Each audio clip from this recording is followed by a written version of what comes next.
האם צום לסירוגין מתאים לכל אחד? אני מאמין שכולכם שמעתם כבר על הטרנד. הטרנד צום לסירוגין, intermittent fasting, תפס תאוצה בשנים האחרונות בכל העולם, והוא כבר לא כל כך חדש. בצום לסירוגין מקפידים לאכול בחלון מוגדר של זמן אכילה, כמו 8 שעות של אכילה ו-16 שעות של צום. כך שאם החלון שלנו מוגדר לשעה 9 בבוקר, נסיים לאכול בשעה 5 אחר הצהריים, ועד היום הבא בשעה 9 לא נאכל שום דבר. בסרטון הזה אספתי מידע ממקורות שונים כדי להבין האם צורת האכילה הזאת באמת טובה לכל אחד. האם זה שאנחנו אוכלים בזמן מוגדר, אבל בחלון האכילה הזה אנחנו מרשים לעצמנו לאכול כל מה שאנחנו רוצים, גם ג'אנק פוד וכינוחים וכל הבא ליד, האם זה נכון? האם זו גישה נכונה? ואם לא, מה כן אפשר לעשות ומתי כן כדאי להשתמש בצום לסירוגין, לדעתי, על סמך החומר אותו אני רוצה להגיד בסרטון הזה. צום לסירוגין יכול להיות כלי יעיל לטיפול במצבים דחופים. מצבים גופניים כמו סוכרת סוג 2 והשמנת יתר, ובעיקר בעיות בריאותיות שנובעות מעומס ושפע, אבל במובן המזיק של המילה. בהרבה מהמקרים, כאשר אדם רזה בלי בעיות רפואיות כלשהן ספציפיות, עבר לצום לסירוגין, עם הזמן הוא הראה בעיות הורמונליות וחוסרים הורמונליים שעלולים לפגוע בבריאות לאורך זמן. גם הרושם המטעה שבזמן חלון האכילה אנחנו מקבלים אור ירוק לאכול כל מה שעולה על רוחנו, יכול לפגוע בבריאות שלנו. שוב, מצבים כמו השמנת יתר, סוכרת סוג 2 ולחץ דם גבוה, יכולים לראות יתרונות מסוימים משימוש בצום לסירוגין. זאת גם בתנאי לטעמי שלא אוכלים כל מה שרוצים במהלך חלון האכילה היומי.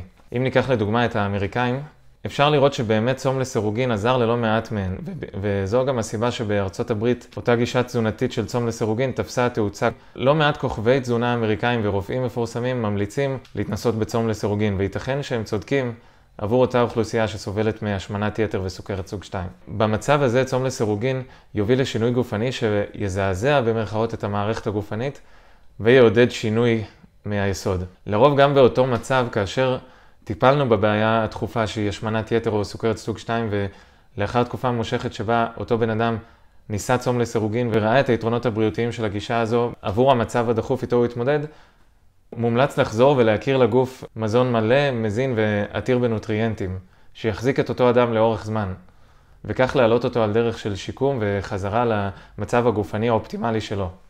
אני יודע על עצמי שכאשר החסרתי מהגוף שלי נוטריאנטים חיוניים לתפקוד מלא, וכאשר התנסיתי בצומות לאורך זמן ואפילו הכרחתי את הגוף שלי לצום, ראיתי חוסרים מסוימים וחוויתי סימפטומים שדומים לסימפטומים של חוסר איזון הורמונלי, כמו תת פעילות בלוטת התריס והתשת בלוטת האדרנל. אותם סימפטומים הופיעו כתוצאה ממשבר אנרגיה שהגוף שלי התמודד איתו. והוא ניסה להתמודד עם אותו משבר על ידי הפחתת הפעילות של בלוטת התריס ושאר בלוטות אנדוקריניות חשובות שהגוף מנסה להפחית את הפעילות שלהן בגלל שהוא מרגיש שאין לו מספיק אנרגיה כדי לתפקד. אז זה תהליך הישרדותי חשוב מאוד של הגוף. ההתאמה הזאת שהוא עושה לאור אותו מחסור. הגוף יודע שהוא חייב לשרוד, והוא חייב לעשות את ההתאמות האלה. בגלל שאם הוא ימשיך לתת אותות למערכת האנדוקרינית לתפקד בקצב גבוה, מהר מאוד האנרגיה הזמינה תיגמר ואנחנו נחווה משברים הרבה יותר קשים. לכן זהו מנגנון גאוני של הגוף. ואם חושבים על זה בטבע, החיה ששורדת היא החיה שמצליחה לשים יד על אוכל זמין לאורך זמן ובמשך תקופה ממושכת. ולא החיה או הצייד שמסתובבים ימים שלמים בלי מזון. במצבים האלו הגוף כן יעשה את ההתאמות בכדי לשרוד, אבל אני לא בטוח שנתפקד ברמה הגבוהה שאליה הגוף מסוגל.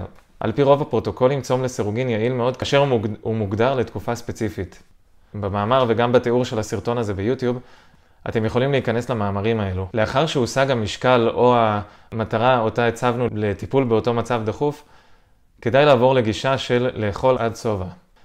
ולחזור ולהקשיב למנגנון הרעב והשובע שלנו. זהו תהליך שיכול לקחת זמן, אך לאט לאט אנחנו רוצים להחזיר לגוף שלנו את היכולת להקשיב לאותות המטאבוליים ולתחושות הרעב והשובע האמיתיים שלנו.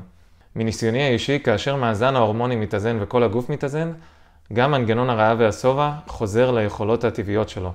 ואנחנו יכולים להקשיב לו, שבעצם זו הסיבה שהוא נוצר מלכתחילה, כדי שנדע להקשיב לו. אלו היו כמה דקות על צום לסירוגין, אני מקווה שזה יצליח לעשות לכם קצת סדר. לקריאה נוספת ולעוד מידע אתם מוזמנים לעקוב אחריי או להיכנס למאמר צום לסירוגין. ולתוכניות הליווי השונות שלי או לקביעת שיחת ייעוץ, תיכנסו לאתר שלי בלינק בתיאור הסרטון או מתוך המאמר באתר, ואשמח לשמוע מכם. עד הסרטון הבא, שנשאר מאוזנים ובריאים. ביי בינתיים.